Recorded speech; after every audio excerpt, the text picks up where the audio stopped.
কি বানাচ্ছো তুমি? আমি স্ট্রবেরি বানাচ্ছি। আচ্ছা, এটা কি বানিয়েছো? এটা চুলো, আর এটা কি বানিয়েছো? এটা কড়াই বানাচ্ছি, আর এটা খুন্তি, এটা দাও, এটা বাটি, আর এটা গ্লাস, এটা থালা, এটা থালা, এটা শিলপাটা। আচ্ছা, খুব সুন্দর হয়েছে তো তোমার খেলনাগুলো। আমি তো বানানো শিখছি, সেই জন্য তো বানাতে বানাতে আমি একটা সময় কি সুন্দর সুন্দর খেলনা বানাবো।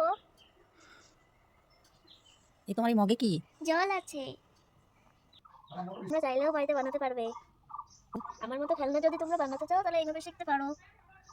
আমার একটা সবজি কমপ্লিট, কিন্তু আমি তো ডালি তৈরি করিনি, ডালিটা তৈরি করিনি। তো দেখো বন্ধুরা, আমি ডালিটাকে বানাচ্ছি। তো বন্ধুরা দেখো, আমি ডালিটা প্রায় বানিয়ে ফেলেছি। আমার হয়ে গেছে সবজি তুরি। এগুলোকে অনেক রোদ্দুরের মধ্যে শুকোতে হবে, তাহলে এগুলো ভালো করকর হবে। কি বানাচ্ছো? এটা টমেটো। এটা কি বানিয়েছো? এটা এটা আমি কাঁঠাল বানিয়েছি। এটাকে বলে জ্যাকফ্রুট। আরে দেখো, এটা কি? এটা স্ট্রবেরি। তোমাকে কতবার বলবো, অনেকবার বলেছি। এটা টমেটো। আর কিছু বানাচ্ছি, কিন্তু আর কি বানাবো তোমরাই কমেন্ট করে বলো কি বানাবো। টাটা। এটা মাখতে থাকো।